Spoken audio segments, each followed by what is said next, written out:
Вечерний Могилев – это знаковое название для всего нашего ценностного гражданского патриотического общества, верно? Ну, когда мы обсуждали всякие вопросы, мы нередко поминали, что там вот такие публикации, такие публикации. Но, собственно, в результате каких событий газету просто таким чиновным пинком, а точнее сразу удар под дых и за горло, сейчас увидим как, закрыли. Значит, там последние годы с частотой не такой, чтобы назойливой, примерно где-то раз в год, плюс-минус, публиковались критические материалы на тему так называемой инклюзии. Ну, присоединим к этому ролику подробный мой доклад.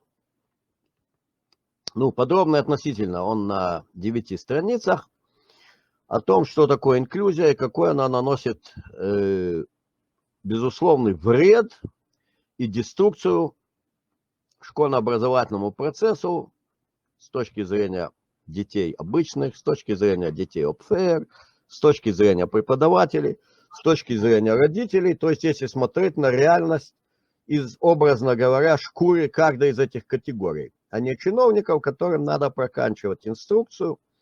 Потом осветим, почему ее прокачивают. Осветим и тут, и еще во многих наших записях. Потому что это очень-очень драматическая тема для нашей республики.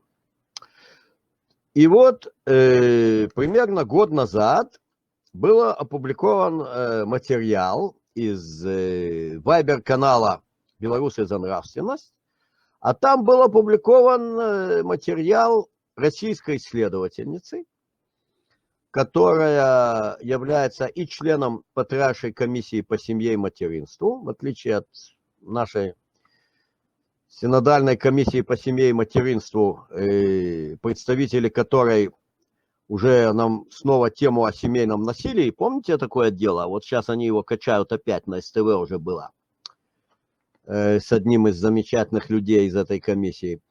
Вот. А там она конкретно стоит на страже традиционных ценностей братской России. Ну, как-то так разделилась, да, мы с вами и здравомыслящие люди из нашего ценностного общества понимаем, что у нас наследие единое, да, нашего русского мира и более широко евразийского пространства, да, это ценности, собственно, православия, да, традиционных религий, которые в основном представлены православием у нас, соответственно, традиционным исламом, в свое время традиционный иудаизм, собственно, который оказал тоже колоссальное влияние именно в компактной Белоруссии на ценностные установки людей. И это советское прошлое нашего великого социалистического государства и великое наследие государственного управления, которое оставил Иосиф Виссарионович Сталин, которое по сей день, к сожалению, оно не изучается, может быть, когда-нибудь подробно этот вопрос изучим. Именно как принимать государственные решения. И как-то у нас вот советское, социалистическое прошлое успешно, да, сохраняется, и мы о нем говорим смело, 7 ноября и т.д. А в России больше православные ценности. И вот была опубликована подробная, профессиональная, и вот эта женщина, которая автор тех материалов, она является ученым, она имеет научные степени, собственно, где освещались различные аспекты деструкции, которые так называемая инклюзия. Что есть инклюзия? Это включение детей ОПФР в обычный школьно-образовательный процесс, что, безусловно, приводит к его деструкции. Вот. Забегая вперед, скажу, что, значит, на встрече с министром нашим образования, он сказал, что, ну как, вот есть дети, которых там те или другие, там у них физические там недуги врожденные, приобретенные, но у них с интеллектом все в порядке. Да, ты кто говорит? Для этого не надо программу инклюзии. И в советское время дети, у которых с интеллектом все в порядке, можно было видеть их в обычных школах. Это, как говорится, ясно ежу. Речь именно о том, что включается в общий школьно-образовательный процесс дети, интеллект которых и способность, так сказать, значит, и воспринимать учения, и вести себя в обществе, они несопоставимы с обычным поведением детей своего возраста, да, собственно, оно у них уже будет и в любом возрасте несопоставимо. Вот, это и есть инклюзия. После этого материала, Александр Степанович, пришло громогласное письмо, и вот это очень важно, потому что мы потом в следующей серии осветим подробно про интересный суд, который был в Могилеве. Значит, к ним пришло письмо, такой Ежовский окрик, как я это назвал в моем докладе об инклюзии, который я направил различным должностным лицам, еще совсем не всем, кому я планировал, как-то вот ждал я развития событий, оно оказалось очень печальным. Значит, и теперь все сразу будем освещать, Божьей помощью. Пусть Бог даст здоровья и силы, все под Богом ходим. Значит, Ежовский окрик.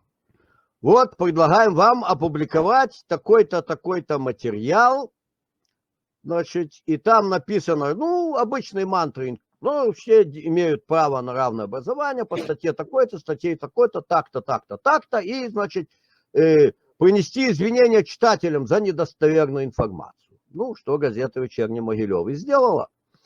Не сделая она это, так не просуществовала бы еще год и не напечатала бы там много хорошего и важного. Вот. Теперь, как же это дело происходило? Дело в том, что после той публикации российской следовательницы кто-то взял и послал эти материалы непосредственно товарищу Качановой Н.И. А какая связь? Связь прямая. Представьте себе, что именно она, председатель Верховного Совета, является по совместительству председателем Общественного совета по этой самой инклюзии. Собственно говоря, Совет по инклюзии – это совет по уживанию грантов от фонда Инофонда ЮНИСЕФ. И вот такой совет, и она его председатель.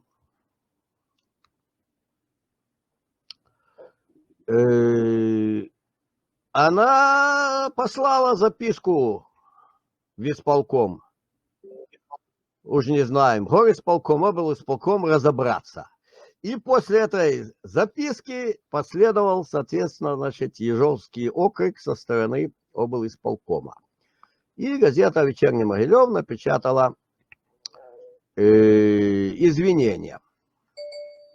Заодно там был напечатан тоже такой здравомыслящий, вполне в минорном тоне материал о колоссальном количестве прививок, которые, значит, наваливают на новорожденных детей. В общем-то, что-то за идеи такие, новорожденным, значит, делают прививки, да. Скажем, вот где-то там в начале советской медицины, когда, да, всякие болезни побеждали и все это самое, значит, кто-то сказал новорожденным делать прививки, там, врачам, да, 20-30-х годов, я думаю, они бы посмотрели большими просто круглыми глазами. Ну, когда уже ребеночек такой, что его можно принести, там, привезти, вот тогда делают уколы, да. Масса тела-то у новорожденного, она какая? Там крови всего там где-то, так, в баночку маленькую легкого напитка в теле, и туда вбрасывается, значит, всевозможное вот это все, что прививки включают. Я говорю о реальных прививках, не псевдопрививках, как мы прошли 5 лет назад, да, вот, значит, было на эту тему здравомыслящий материал опубликован, ну, заодно потребовали от них опубликовать опровержение и от отдела образования, как говорится уже, ну, если, так сказать, растирать, давайте разотрем на всю катушку. Ну, поэтому к моему на 9 страницах докладу по аспектам инклюзии я еще на 10-й страничке осветил вопрос прививок новорожденным и все вот эти моменты, собственно, со здравомыслящих позиций. Теперь прошел год, облисполком имел хорошее основание очень не полюбить газету «Вечерний Могилев». получили ли они по телефонному праву непосредственно указаний из Минска и от кого газету просто взять и закрыть или нет, это мы не знаем. Это будем надеяться, что будут разбираться соответствующие правоохранительные органы, если они добросовестно делают свою работу. И республиканские, и Могилевского управления. Вот. Но одно мы знаем, что был звоночек Качановой после того материала, что от нее было указание, так сказать, разобраться и наказать виновных не в проекте инклюзии, а в тех, кто, значит, озвучил здравомыслящие соображения на эту тему. И вот осенью, когда все люди заняты своими делами, вернувшись с отпусков, в один прекрасный день сообщают из типографии газете «Вечерний Могилев». Мы печатать не будем. Первым делом говорят, печатать не будем.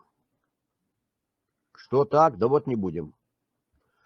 А потом на следующий день или два говорят, нет, мы печатать-то будем, но мы сейчас ничего уже не печатаем, потому что давайте верните долг, а вообще мы вас поставим на предоплату. Теперь, как же там обстояло дело? Дело обстояло таким образом, что газета «Вечерний Могилев» имела договор с типографией. Типография – это областная типография, она подчиняется облисполкому. И вот был договор, что оплата через 15 дней проводится. То есть ни о какой предоплате речь не шла, что оплата проводится через 15 дней.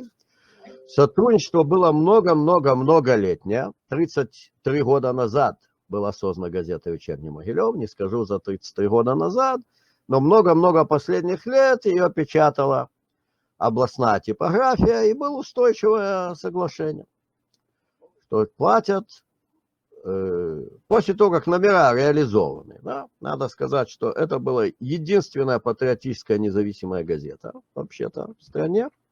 Именно патриотическая, да, строго такого курса на белорусский мейнстрим, белорусский патриотизм, белорусский президент. И с другой стороны, она высказывала здравомыслящие соображения по тому же закону о семейном насилии, про который президент сказал, что это дурь, который идет с Запада. Вот. И по коронабесию, все мы помним, 19 октября 2021 года, вот будем отмечать 5 лет в следующем году. Да? Значит, единственный источник существования совсем небогатого для газеты, ну просто для зарплат как бы и всему, что вот надо, да, это были только продажа физических номеров по подписке и те, кто покупают. То есть газету реально читал народ, да, в нагрузок и в навеску по профсоюзной линии или по линии там всех хороших государственных общественных организаций, которые у нас есть, никто эту газету не навешивал, так. Это была реально популярная в городе Могилеве и в области газета. В месяц примерно типография получала 7 тысяч рублей от газеты, а на момент, когда потребовали вернуть долг, долг составлял 6 тысяч рублей. То есть, ну, нереально говорить о том, что какая-то была задолженность. И понятно, что у государственных газет, которые печатают типографии, там бывают долги, плюс-минус, какие точно мы не знаем, но общеизвестно, что практика такая, что имеются долги типографии, рано или поздно их возвращают. Когда речь идет о газете независимой, точно типография не печатала себе убыток. Поэтому говорить, что какие-то финансовые проблемы там были, ну, смешно, да, 7 тысяч получает в месяц типография денег от газеты и 6 тысяч составлял долг. А поднять вопрос о предоплате, когда имеется действующий договор, что оплата будет 15 дней спустя, ну, это, собственно, означает просто, ну, схватить за горло, да. Ясно, что газета не сможет платить деньгами, которых у нее нет, от еще не проданных номеров.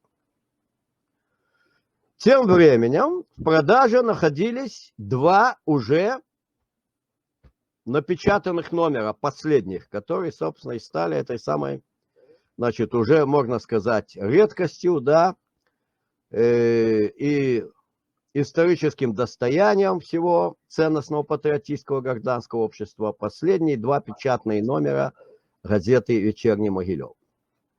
И вот начинают поступать из торговых предприятий сообщения,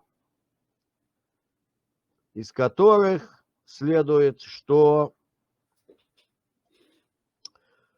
запрещено распространение запрещено этой газеты. Сейчас мы поднимем это дело на экран. Я вам потом пошлю, конечно, все документы. Ну, это вот просто надо видеть, да, потому что сейчас мы будем говорить об отписках, которые полетели от чиновников. Так вот, собственно, вот такая штука. Вот такая штука.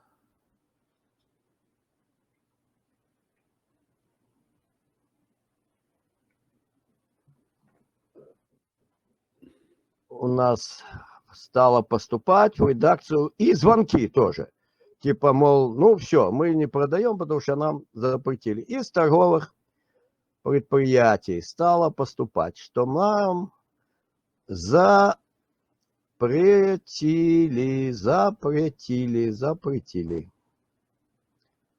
У нас запрещено распространять. Запретил исполком, просто сказано исполком. Транслируем экран, да, вот. Запрещено.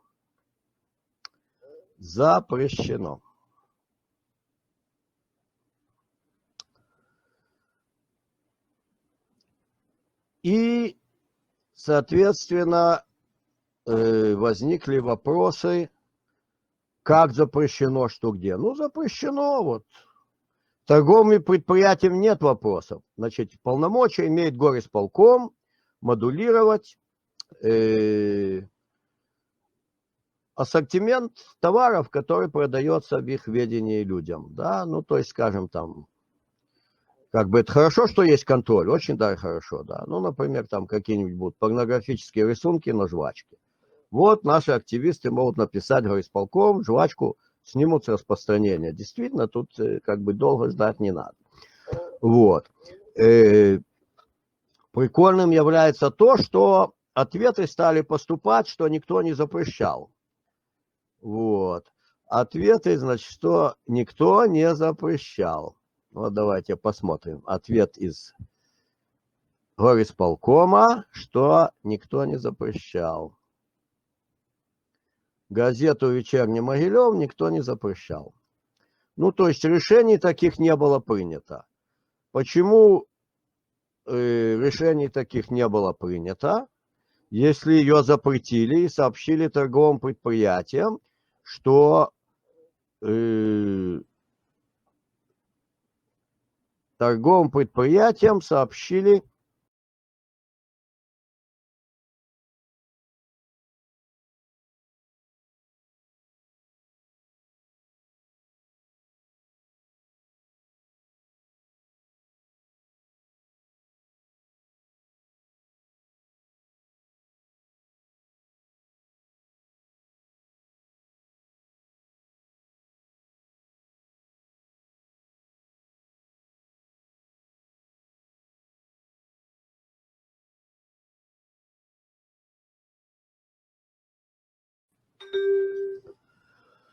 и вот поступают и звонки, и посылают, значит, по электронной почте местами. «Вечерний Могилев» нам запрещено исполком. Исполком запретил продавать ваши газеты. Что значит исполком запретил? Тут есть такое дело, что и это хорошо, то есть, ну да, контроль, конечно, местных властей необходим над всяким разным. Местные власти могут влиять на ассортимент просто своими властными решениями на ассортимент продукции, которую людям продают, да. Ну, например, скажем, кто-нибудь выпустит, например, жвачку под названием «Гей-окей». напишут наши же активисты бдительные, да, что может нехорошо такую жвачку. И будем мы все очень рады, если такую жвачку не будут продавать, да. Но понятно, что когда принимается решение снять что-то с продажей, за этим должны стоять должностные лица, которые принимают соответствующие решения. За этим должны стоять в момент распоряжения или до него, или хоть и после него документы, которые подтверждают, что мы такое-то, такое-то сняли с продажи. Потому что что? Те, кто выпустили жвачку гей-окей, они будут очень, выражаясь по-английски, unpleased, да, если снимут их товар. А тут был удар наверняка, потому что газета существует только на те средства, которые дает продажа, розничная продажа, да. Торговые предприятия, никто не хочет ссориться с исполкомом. А у газеты редактор – это очень немолодая женщина. Она была в команде президента на первых выборах 1994 года, когда была спасена наша страна, наша Республика Беларусь. Она была в команде на Могилевщине, там, где, собственно, было, да, центр силы и штаб опорный президента на первых выборах. И вот эта немолодая женщина, она редактор, при ней нету никакого аппарата, средства минимальные, дай бог заплатить зарплату сотрудницам, которые набирают, верстают и т.д., да, и уж там, что уже она имела с этой газетой, практически ничего, да. Вот. То есть торговые предприятия сходу и не продадут, сходу не продали и поступлений нету. Это удар под дых. И параллельно типографии велели обхватить за горло. А кто велел, как посыпались отписочки, всех мы разместим. Ничего мы не запрещали, ничего не знаем. А были задолженность типографии. Ну, задолженность я подробно осветил. То есть, как бы, задолженности как таковой не было. Была нормальная рутина работы, построена на том, что не на предоплате типографии, а на, ну, можно так сказать, предпечать газеты. И далее газета оплачивает. Вот, могут быть задержки в оплате с той или другой стороны. В конечном счете все, как бы, деньги свои типография получает, в убыток себе не печатала. То есть это сразу и удавка за горло, и удар под дых, запрет. А начинать требовать ответа, что запрет, да где, как, у газеты нету на это ресурсов. В тот момент, когда уже не поступают деньги на счет газеты, установлена продажа, газете понятно, что ничего не остается, как закрыться. Нету за ней никакого ресурса. То есть удар был наверняка. Вот. Ну и понятно, что они отвечают, что никто не запрещал. Тут вот нету богатых владельцев жвачки, которые будут выяснять, почему жвачку гей-окей сняли с продажи, да? Но, тем не менее, у нас имеются правоохранительные органы. И я надеюсь, что они будут выяснять, как принималось решение. На то они и есть правоохранительные органы. Когда решение принимается по закону, да, мы за двумя руками, чтобы местные власти имели возможность в рамках своих полномочий модифицировать ассортимент торговых учреждений, чтобы жвачку гей-окей не продавали. Но, как я выше отметил, этому предшествует или последует полномочные решения должностных лиц, которые записаны и подписаны. Тут таких решений нету. А запрет торговым предприятиям налицо, ну и он зафиксирован в том числе, значит, в переписке электронной, которой мы видим, что написано запрет исполкома. И, собственно, для этого у нас существуют правоохранительные органы, которые должны расследовать, среди прочего, и законность действий властей. И вопросы о том, что называется коррупцией, потому что неправомерные, неправомочные, в нарушение законов, инструкций и просто нормального порядка вещей, действия чиновников, называется превышение полномочий, То есть по телефонному праву запретить торговым предприятиям продавать ту или иную продукцию, не имея никаких письменных документов на эту тему. Впрочем, послушав нас, возможно, они их и составят ретроактивно. Ну что ж, тогда, по крайней мере, у нас будет предмет, который мы сможем уже в обычных рамках обсуждать, кто, что и почему написал, и выяснять.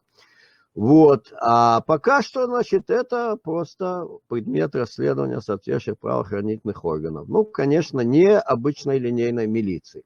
Туда должен заявление, прежде всего, писать потерпевший.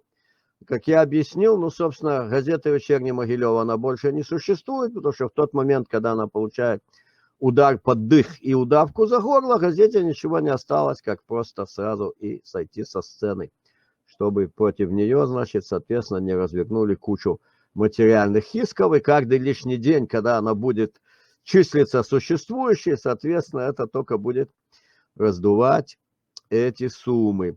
Вот, то есть рассчитано хорошо, поэтому потерпевшие возможности в линейную милицию подать заявление не могут, но все граждане республики, и я, и вы, Александр Степанович, и все остальные, кто нас будут смотреть, они могут обратиться в соответствующие правоохранительные органы, задачей которых является, среди прочего, расследование коррупции и выяснять, кто, как и почему типографии велел рутинно получающий деньги с опозданием из продажи номеров поставить вопрос о предоплате и отказаться печатать, и кто дал распоряжение, на основании чего торговым предприятиям города Могилева не продавать газету «Вечерний Могилев».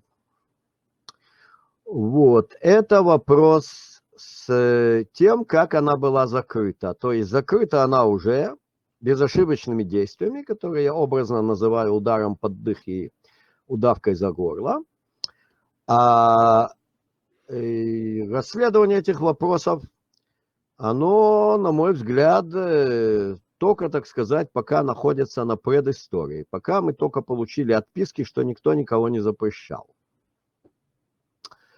И также получили уже отписку из Министерства информации, что оно тоже не запрещало. Это тоже очень интересно. Оно имеет, да, полномочия сказать, что вот такой-то орган не должен издаваться. Вообще, имеет полномочия. Но они таких решений не принимали, в этом уже имеется от них уже даже не отписка, я бы сказал, а расписка. Вот. Так что расследование этого дела, я надеюсь, оно только в самом начале. Я еще в соответствующие правоохранительные органы не обращался, и с Божьей помощью собираюсь туда обратиться, к чему и всех призываю. Сколько времени у нас уже запись идет? Ну, суммарно минут 30, а то и больше. Все, так, тогда мы сейчас прекращаем. Тогда мы сейчас прекращаем и запишем вторую, да? Давайте, значит, сейчас я выхожу вообще. Так. Все, выхожу вообще, снова буду звонить. Так, снова буду звонить, чтобы нам это все отрабатывать.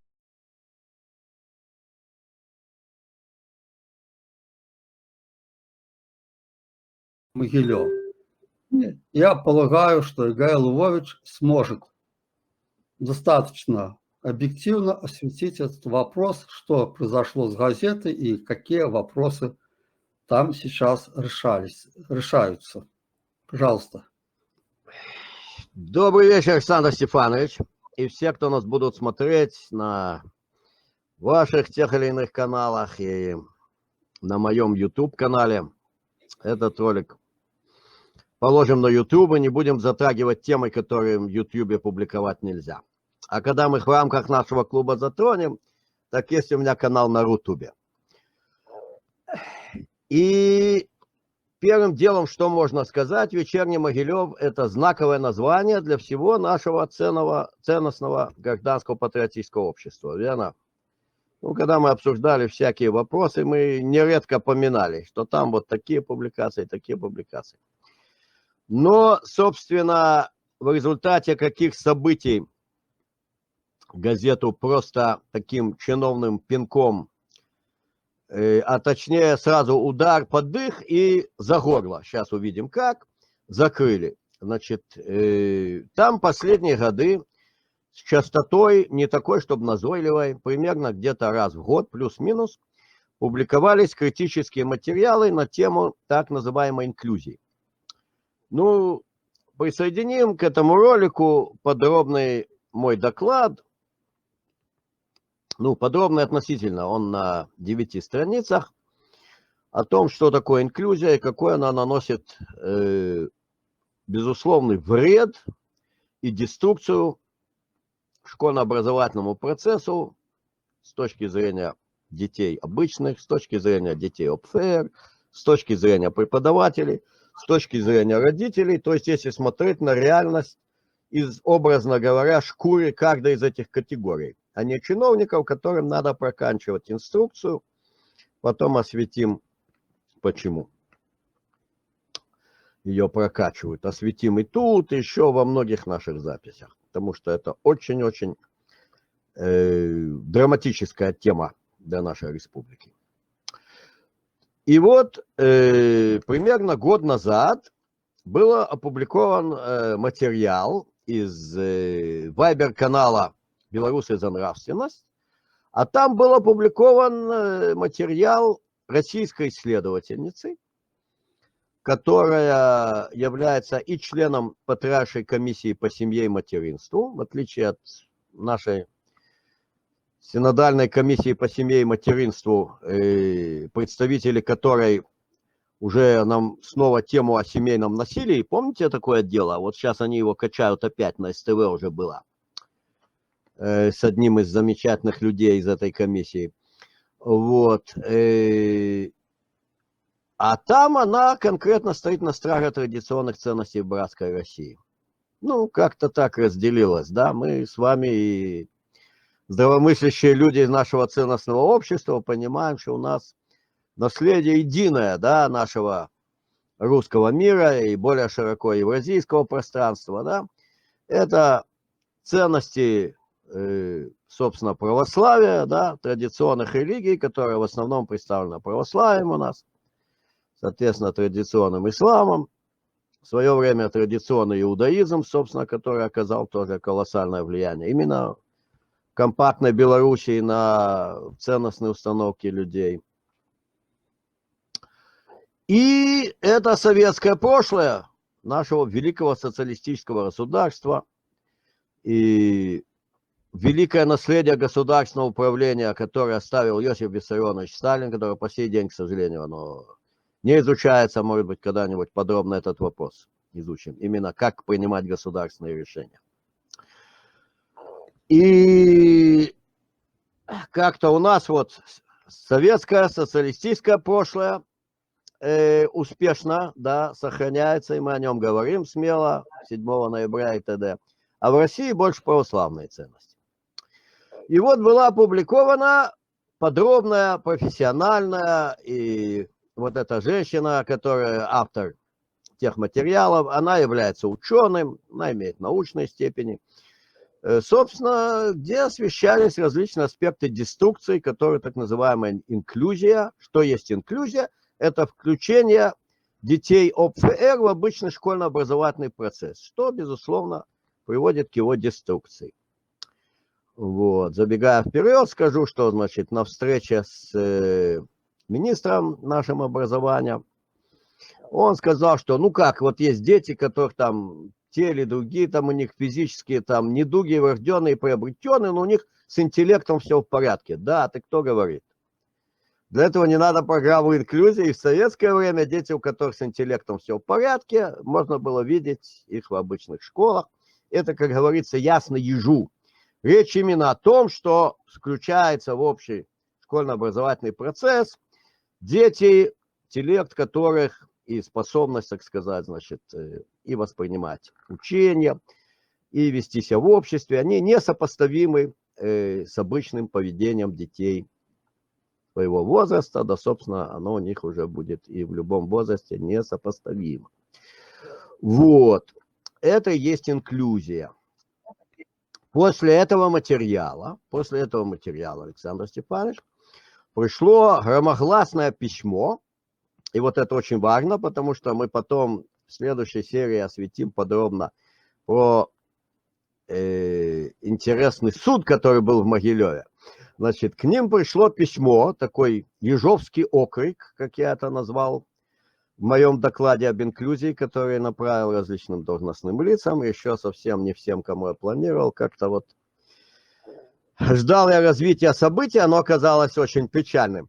Значит, и теперь все сразу будем освещать, Божьей помощью.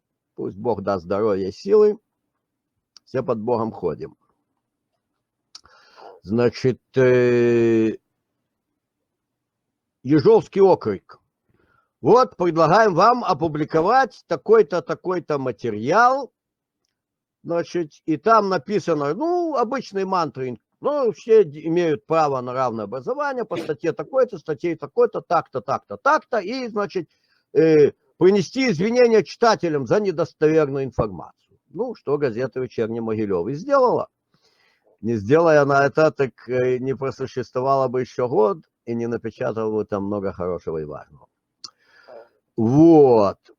Теперь, как же это дело происходило? Дело в том, что после той публикации российской следовательницы кто-то взял и послал эти материалы непосредственно товарищу Качановой Н.И.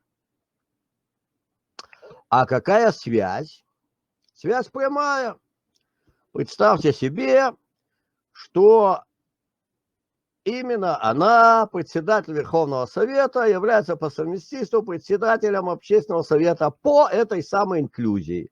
Собственно говоря, Совет по инклюзии – это совет по уживанию грантов от фонда Инофонда ЮНИСЕФ. И вот такой совет, и она его председатель.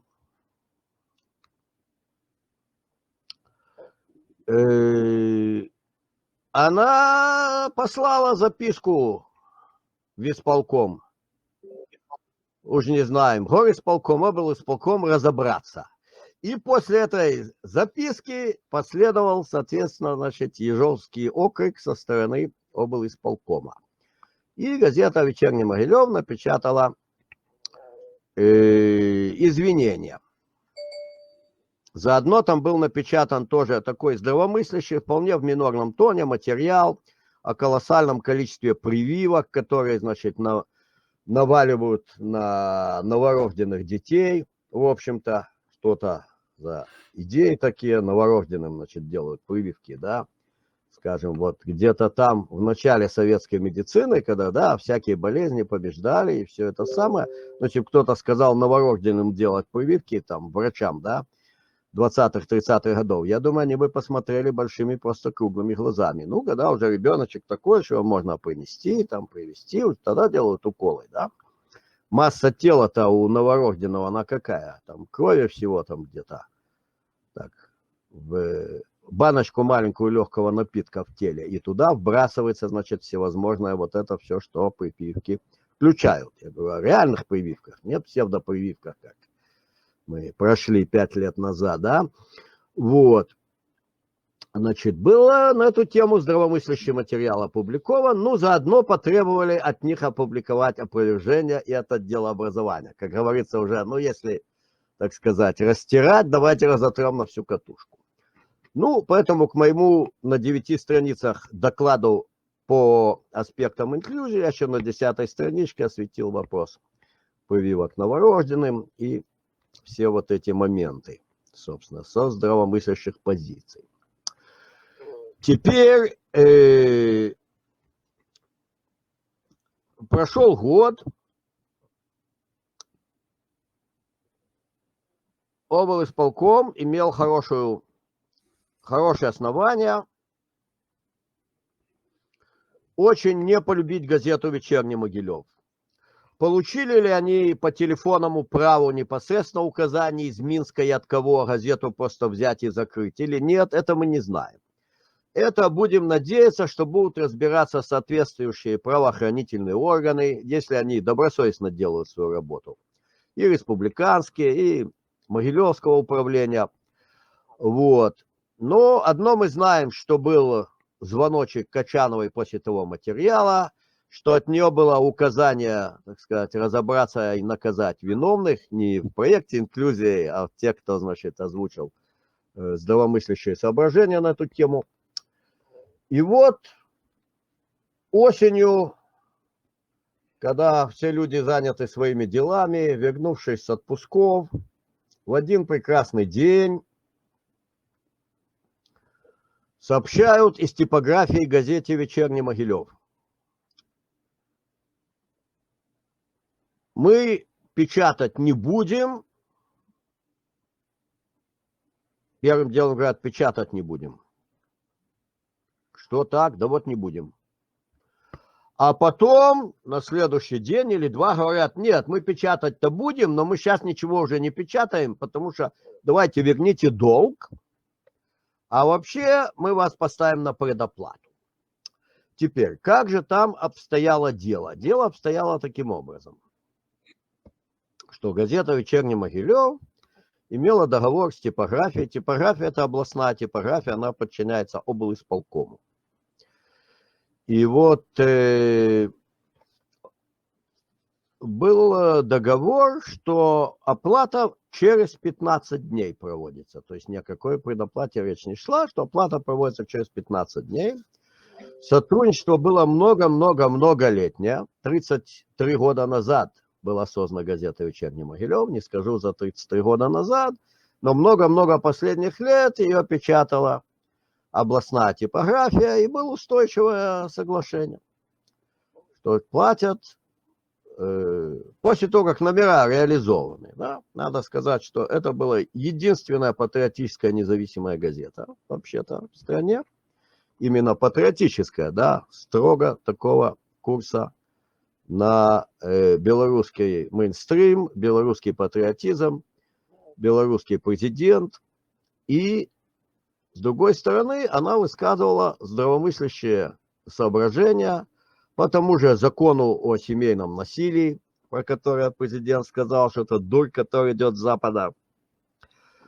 Вот. И по коронабесию, все мы помним, 19 октября 2021 года, вот будем отмечать 5 лет в следующем году. Да? Значит,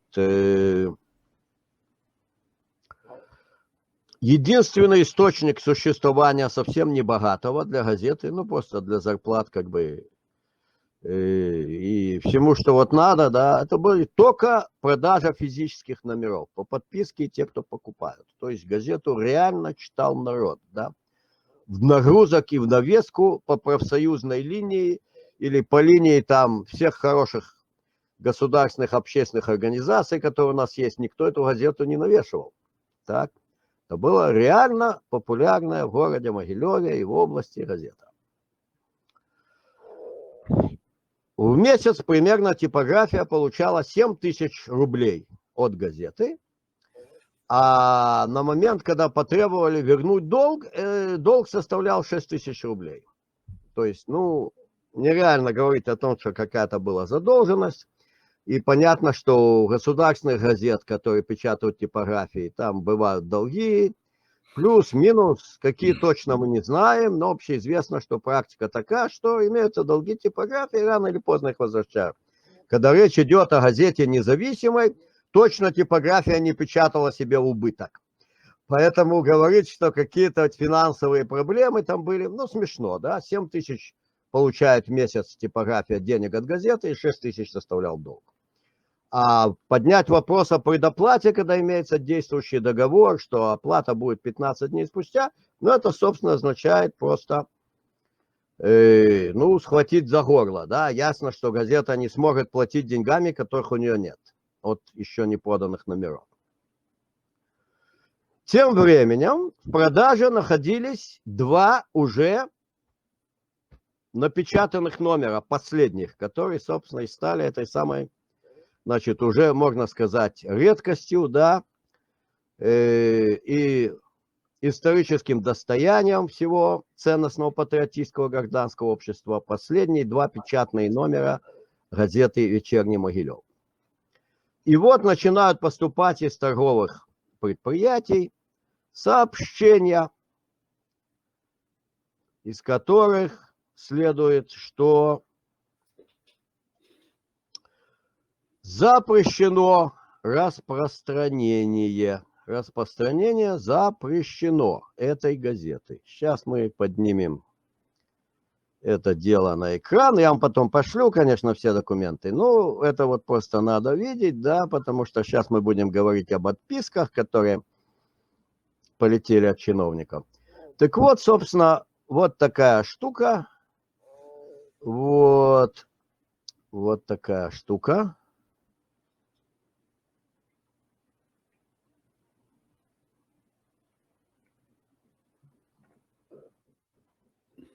У нас стало поступать в редакцию и звонки тоже.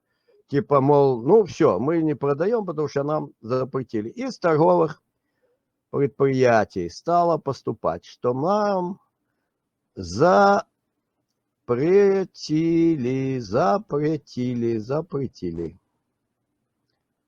У нас запрещено распространять. Запретил исполком, просто сказано исполком. Транслируем экран, да, вот. Запрещено. Запрещено.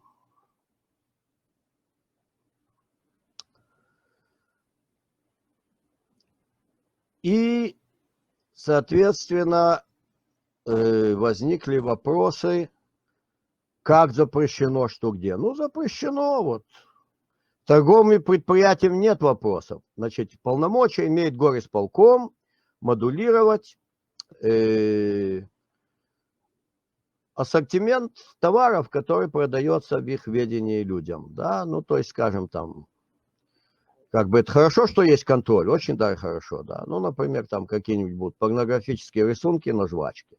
Вот наши активисты могут написать горисполком, жвачку снимут с распространения. Действительно, тут как бы долго ждать не надо. Вот. Прикольным является то, что ответы стали поступать, что никто не запрещал. Вот. Ответы, значит, что никто не запрещал. Вот давайте посмотрим. Ответ из горисполкома, что никто не запрещал. Газету «Вечерний Могилев» никто не запрещал. Ну, то есть решений таких не было принято. Почему решений таких не было принято? Если ее запретили и сообщили торговым предприятиям, что торговым предприятиям сообщили... вот транслировать экран. Ну, хорошо, вот мы видим отписочку на экране, наверное, да. О, нет, я тут вижу десятки. Да. Это мы еще, ну, не наладили мы технически, что делать, да. Да, так, понятно, да. Ну, надо будет нам это дело... Надо будет это дело нам Вставить в ходе совершенно... монтажа вставить. Да, в ходе монтажа ставим, конечно. Так. Ну, ничего, пусть люди видят, что мы силы чисто такие народные. Нету за нами нету ни фондов, ни грантов, ни иностранных, ни государственных, да. Вот. Ну, сейчас сносная картинка на экране, как оно? Или Нет, все множество равно. картинок? Я свою физиономию в 4 экземплярах вижу. И Всё, вашу давайте тоже. мы сейчас выйдем и снова откроем. Так. И возобновим запись.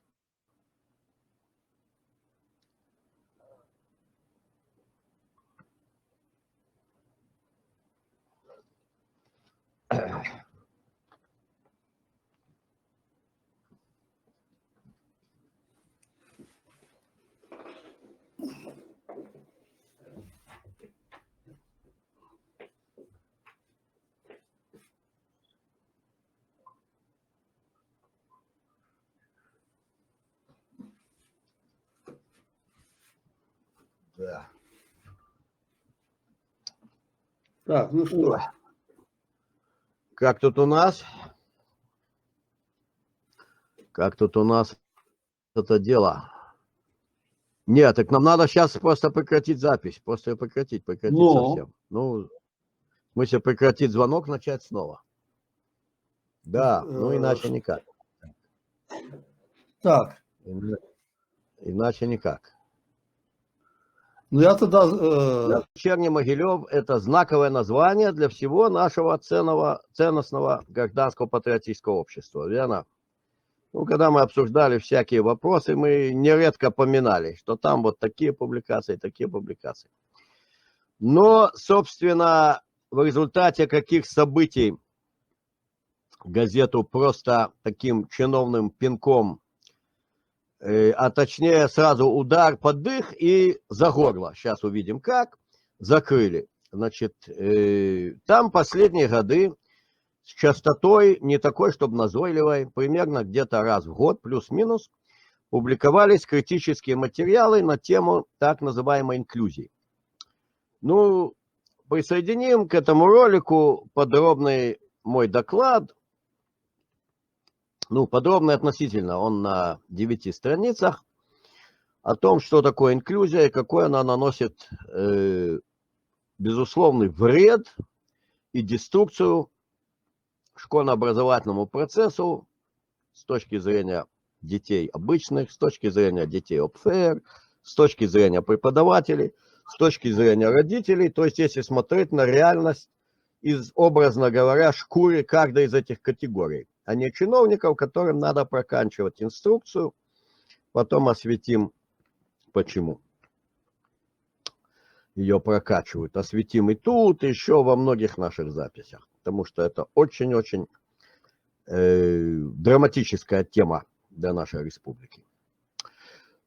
И вот примерно год назад был опубликован материал из Вайбер-канала «Белорусы за нравственность», а там был опубликован материал российской исследовательницы, которая является и членом Патриаршей комиссии по семье и материнству, в отличие от нашей Синодальной комиссии по семье и материнству, представители которой уже нам снова тему о семейном насилии. Помните такое дело? Вот сейчас они его качают опять, на СТВ уже было, с одним из замечательных людей из этой комиссии.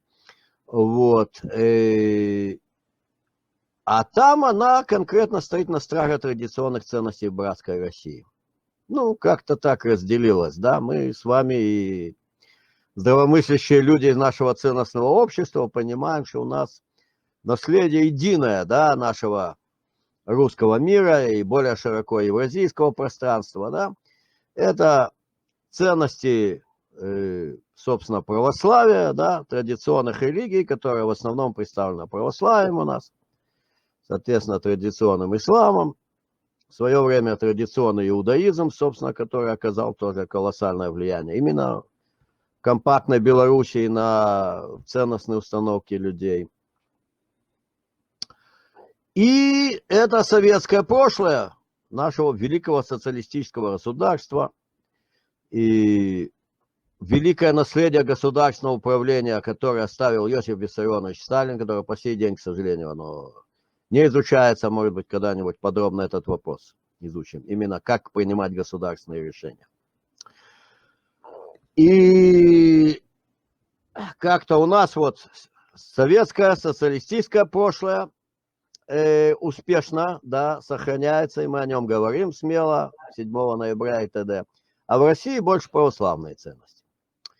И вот была опубликована подробная, профессиональная, и вот эта женщина, которая автор тех материалов, она является ученым, она имеет научные степени, собственно, где освещались различные аспекты деструкции, которые так называемая инклюзия. Что есть инклюзия? Это включение детей ОПФР в обычный школьно-образовательный процесс, что, безусловно, приводит к его деструкции. Вот. Забегая вперед, скажу, что, значит, на встрече с министром нашим образования, он сказал, что, ну как, вот есть дети, которых там те или другие там у них физические там недуги, врожденные, приобретенные, но у них с интеллектом все в порядке. Да, ты кто говорит? Для этого не надо программу инклюзии. И в советское время дети, у которых с интеллектом все в порядке, можно было видеть их в обычных школах. Это, как говорится, ясно ежу. Речь именно о том, что включается в общий школьно-образовательный процесс дети, интеллект которых и способность, так сказать, значит, и воспринимать учение, и вести себя в обществе, они несопоставимы с обычным поведением детей своего возраста, да, собственно, оно у них уже будет и в любом возрасте несопоставимо. Вот, это и есть инклюзия. После этого материала, Александр Степанович, пришло громогласное письмо, и вот это очень важно, потому что мы потом в следующей серии осветим подробно про интересный суд, который был в Могилеве.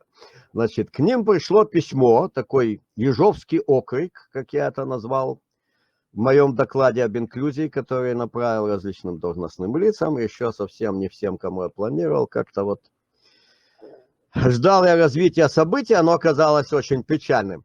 Значит, и теперь все сразу будем освещать, Божьей помощью. Пусть Бог даст здоровья и силы, все под Богом ходим. Значит, Ежовский окрик.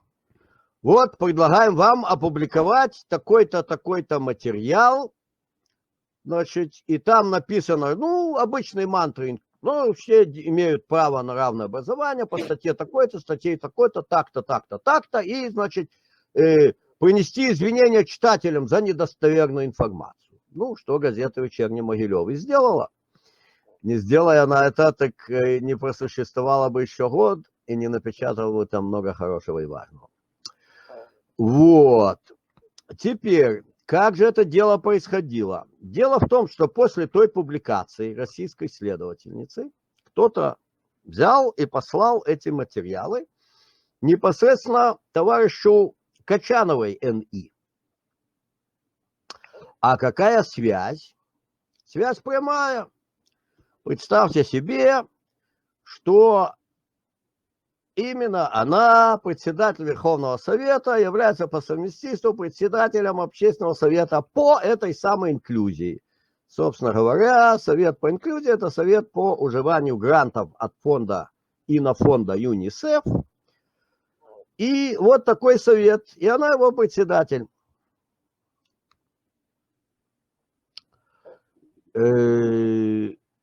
Она послала записку в исполком, уж не знаем, горисполком, облисполком разобраться.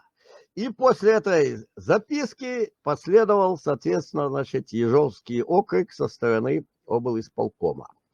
И газета «Вечерний Могилев» напечатала извинения. Заодно там был напечатан тоже такой здравомыслящий, вполне в минорном тоне материал о колоссальном количестве прививок, которые, значит, наваливают на новорожденных детей. В общем-то, что-то за идеи такие новорожденным, значит, делают прививки, да. Скажем, вот где-то там в начале советской медицины, когда, да, всякие болезни побеждали и все это самое, значит, кто-то сказал новорожденным делать прививки, там, врачам, да, 20-30-х годов, я думаю, они бы посмотрели большими просто круглыми глазами. Ну, когда уже ребеночек такой, что его можно принести, там, привезти, вот тогда делают уколы, да. Масса тела-то у новорожденного, она какая? Там крови всего там где-то, так, в баночку маленькую легкого напитка в теле, и туда вбрасывается, значит, всевозможное вот это все, что прививки включают. Я говорю о реальных прививках, не псевдопрививках, как мы прошли 5 лет назад, да, вот, значит, было на эту тему здравомыслящий материал опубликован, ну, заодно потребовали от них опубликовать опровержение и от отдела образования, как говорится уже, ну, если, так сказать, растирать, давайте разотрем на всю катушку. Ну, поэтому к моему на 9 страницах докладу по аспектам инклюзии я еще на 10 страничке осветил вопрос прививок новорожденным и все вот эти моменты. собственно, со здравомыслящих позиций. Теперь прошел год, облисполком имел хорошее основание очень не полюбить газету «Вечерний Могилев». Получили ли они по телефонному праву непосредственно указание из Минска и от кого газету просто взять и закрыть или нет, это мы не знаем. Это будем надеяться, что будут разбираться соответствующие правоохранительные органы, если они добросовестно делают свою работу. И республиканские, и Могилевского управления. Вот. Но одно мы знаем, что был звоночек Качановой после того материала, что от нее было указание, так сказать, разобраться и наказать виновных не в проекте инклюзии, а в тех, кто, значит, озвучил здравомыслящие соображения на эту тему. И вот осенью, когда все люди заняты своими делами, вернувшись с отпусков, в один прекрасный день сообщают из типографии газете «Вечерний Могилев». Мы печатать не будем. Первым делом говорят, печатать не будем. Что так? Да вот не будем. А потом на следующий день или два говорят, нет, мы печатать-то будем, но мы сейчас ничего уже не печатаем, потому что давайте верните долг, а вообще мы вас поставим на предоплату. Теперь, как же там обстояло дело? Дело обстояло таким образом, что газета «Вечерний Могилев» имела договор с типографией. Типография – это областная типография, она подчиняется облисполкому. И вот был договор, что оплата через 15 дней проводится. То есть ни о какой предоплате речь не шла, что оплата проводится через 15 дней.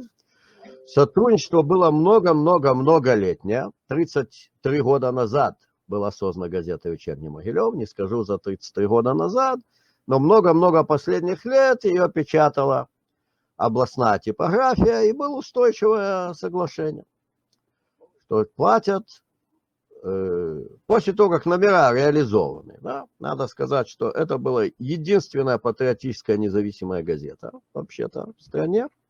Именно патриотическая, да, строго такого курса на белорусский мейнстрим, белорусский патриотизм, белорусский президент.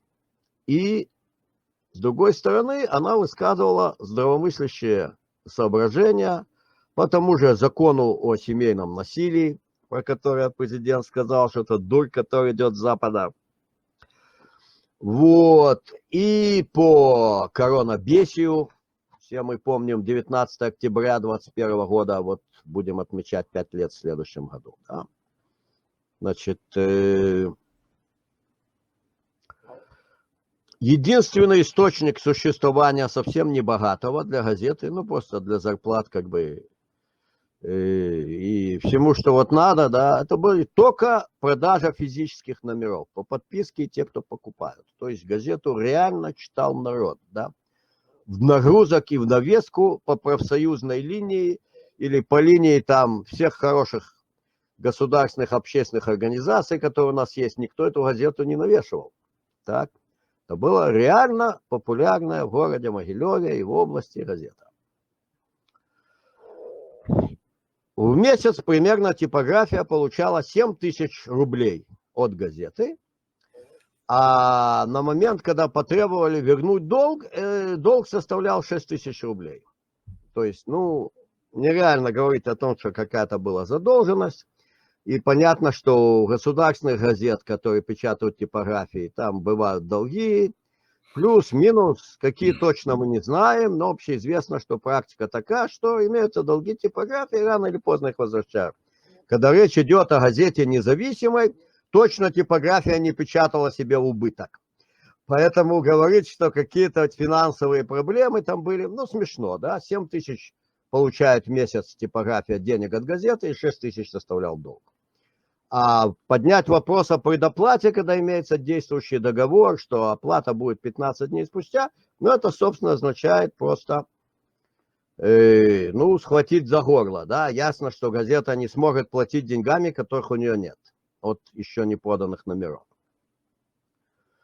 Тем временем в продаже находились два уже напечатанных номера, последних, которые, собственно, и стали этой самой, значит, уже, можно сказать, редкостью, да, и историческим достоянием всего ценностного патриотического гражданского общества. Последние два печатные номера газеты «Вечерний Могилев».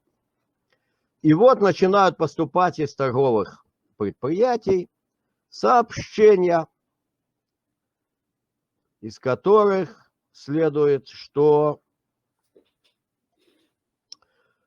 запрещено распространение запрещено этой газеты. Сейчас мы поднимем это дело на экран. Я вам потом пошлю, конечно, все документы. Ну, это вот просто надо видеть, да, потому что сейчас мы будем говорить об отписках, которые полетели от чиновников.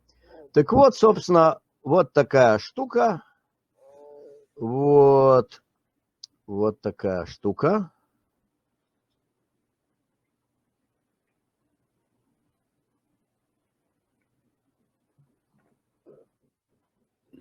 У нас стало поступать в редакцию и звонки тоже. Типа, мол, ну все, мы не продаем, потому что нам запретили. Из торговых предприятий стало поступать, что нам запретили.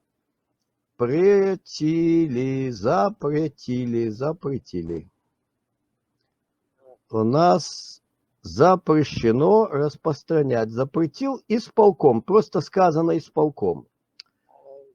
Транслируем экран, да, вот. Запрещено.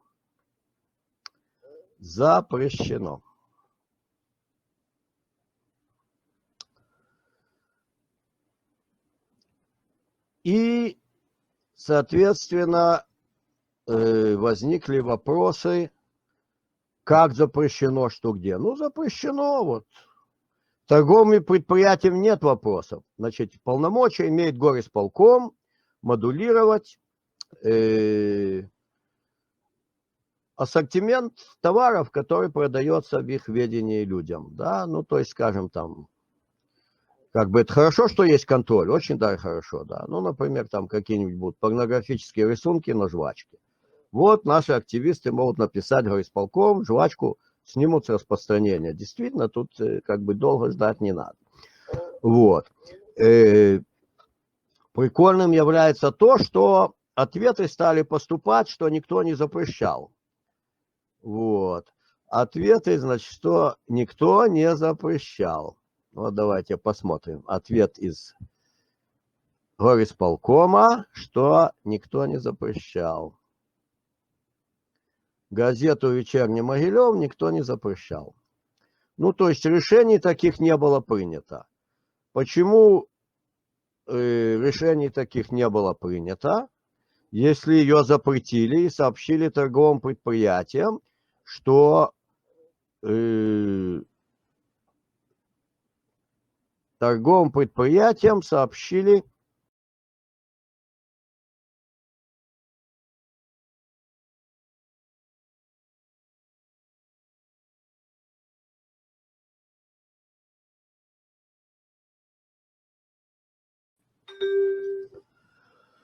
и вот поступают и звонки, и посылают, значит, по электронной почте местами. «Вечерний Могилев» нам запрещено исполком. Исполком запретил продавать ваши газеты. Что значит исполком запретил?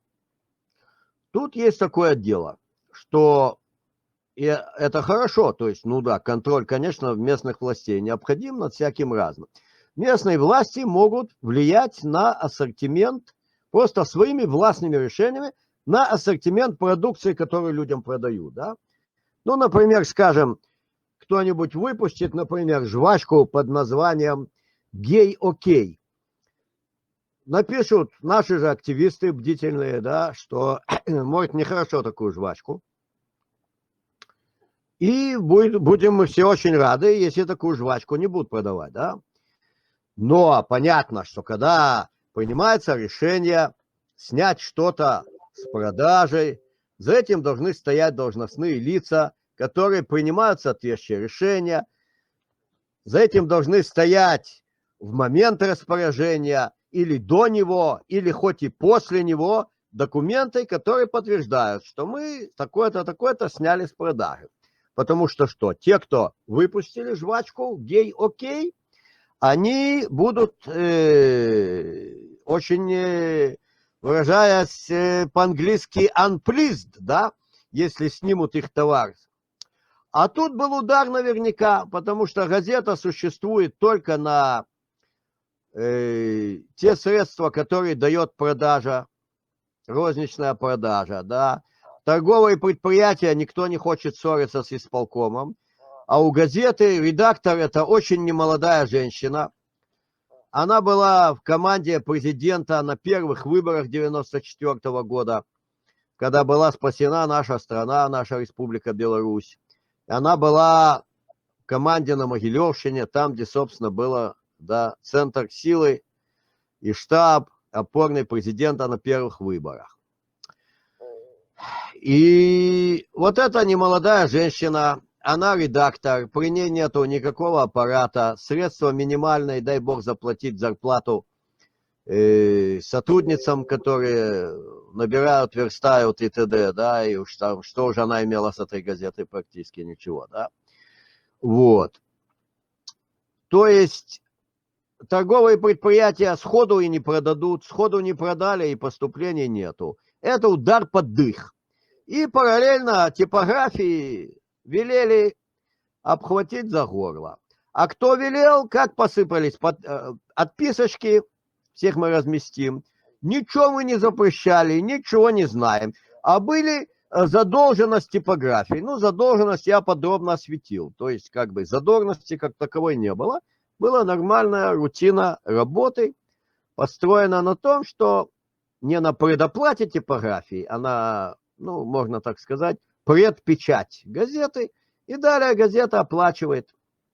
Вот, могут быть задержки в оплате с той или другой стороны. В конечном счете все, как бы, деньги свои типография получает, в убыток себе не печатала. То есть это сразу и удавка за горло, и удар под дых, запрет.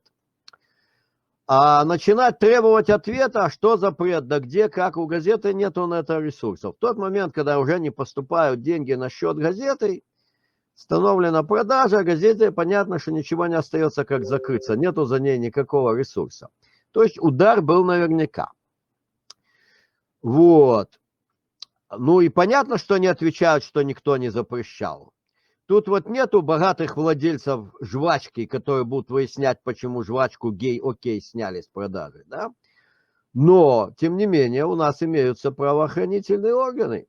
И я надеюсь, что они будут выяснять, как принималось решение. На то они и есть правоохранительные органы. Когда решение принимается по закону, да, мы за двумя руками, чтобы местные власти имели возможность в рамках своих полномочий модифицировать ассортимент торговых учреждений, чтобы жвачку гей-окей не продавали.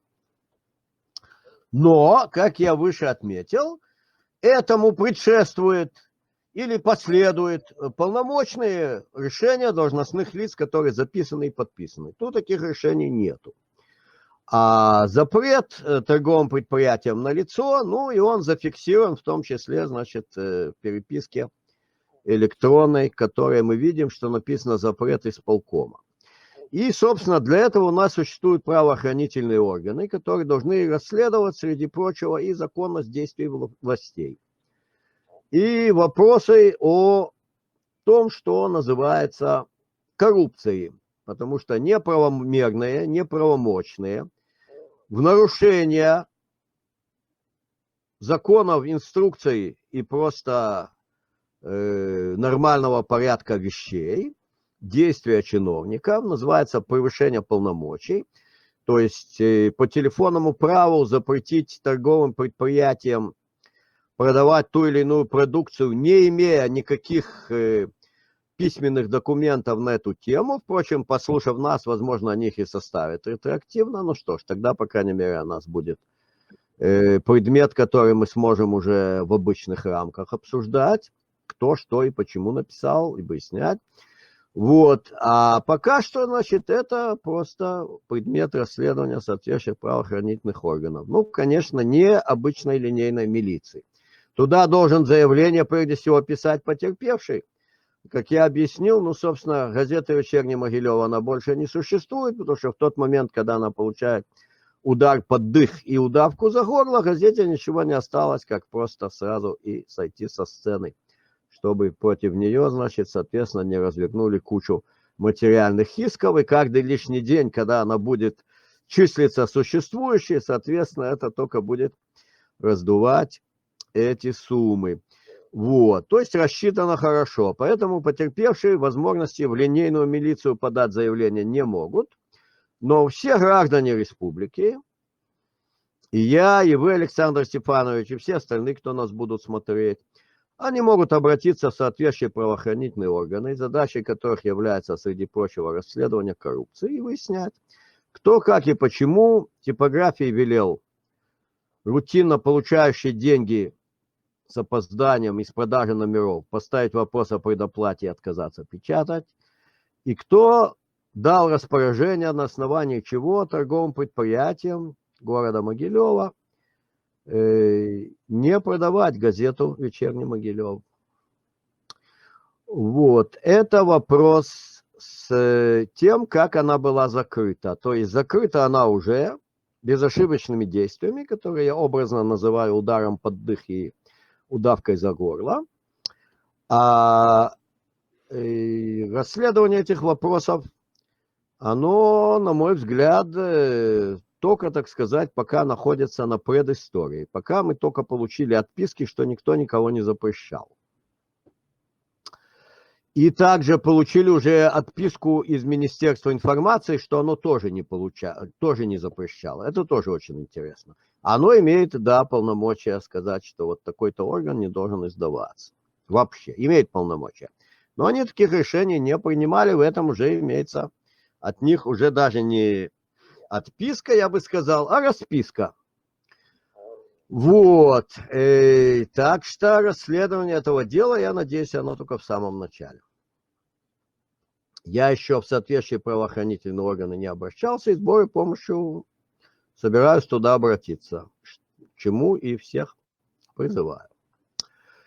Сколько времени у нас уже запись идет? Ну, суммарно минут 30, а то и больше. Все, так, тогда мы сейчас прекращаем. Тогда мы сейчас прекращаем и запишем вторую, да? Давайте, значит, сейчас я выхожу вообще. Так. Все, выхожу вообще, снова буду звонить. Так, снова буду звонить, чтобы нам это все отрабатывать. И вот поступают и звонки, и посылают, значит, по электронной почте местами. Вечерний Могилев нам запрещено исполком. Исполком запретил продавать ваши газеты. Что значит исполком запретил? Тут есть такое дело, что и это хорошо, то есть, ну да, контроль, конечно, местных властей необходим над всяким разным. Местные власти могут влиять на ассортимент, просто своими властными решениями, на ассортимент продукции, которую людям продают, да. Ну, например, скажем, кто-нибудь выпустит, например, жвачку под названием «Гей-окей». Напишут наши же активисты бдительные, да, что может нехорошо такую жвачку. И будем мы все очень рады, если такую жвачку не будут продавать, да. Но понятно, что когда принимается решение снять что-то с продажей, за этим должны стоять должностные лица, которые принимают соответствующие решения.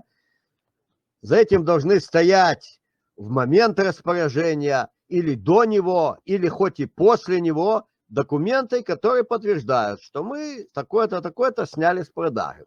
Потому что что? Те, кто выпустили жвачку гей-окей, они будут очень, выражаясь по-английски, unpleased, да, если снимут их товар. А тут был удар наверняка, потому что газета существует только на те средства, которые дает продажа, розничная продажа, да. Торговые предприятия, никто не хочет ссориться с исполкомом. А у газеты редактор – это очень немолодая женщина. Она была в команде президента на первых выборах 1994 года, когда была спасена наша страна, наша Республика Беларусь. Она была в команде на Могилевщине, там, где, собственно, было, да, центр силы и штаб опорный президента на первых выборах. И вот эта немолодая женщина, она редактор, при ней нету никакого аппарата, средства минимальные, дай бог заплатить зарплату сотрудницам, которые набирают, верстают и т.д., да, и уж там, что уже она имела с этой газетой, практически ничего, да. Вот. То есть торговые предприятия сходу и не продадут, сходу не продали и поступлений нету. Это удар под дых. И параллельно типографии велели обхватить за горло. А кто велел, как посыпались отписочки, всех мы разместим. Ничего мы не запрещали, ничего не знаем. А были задолженность типографии. Ну, задолженность я подробно осветил. То есть, как бы, задолженности как таковой не было. Была нормальная рутина работы, построена на том, что не на предоплате типографии, а на, ну, можно так сказать, предпечать газеты. И далее газета оплачивает. Вот, могут быть задержки в оплате с той или другой стороны. В конечном счете все, как бы, деньги свои типография получает, в убыток себе не печатала. То есть это сразу и удавка за горло, и удар под дых, запрет.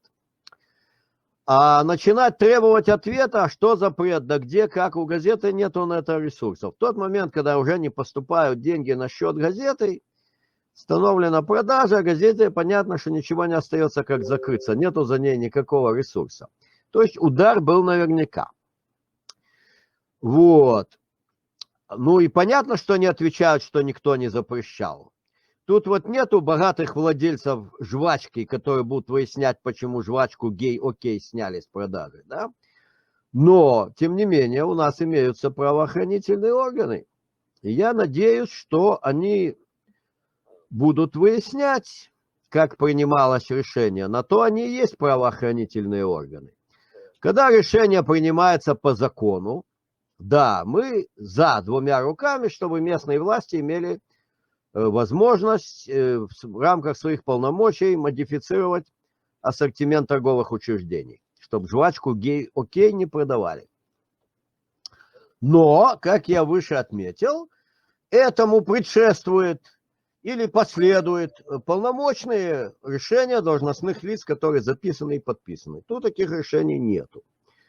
А запрет торговым предприятиям налицо, ну и он зафиксирован в том числе, значит, в переписке электронной, в которой мы видим, что написано запрет исполкома. И, собственно, для этого у нас существуют правоохранительные органы, которые должны расследовать, среди прочего, и законность действий властей.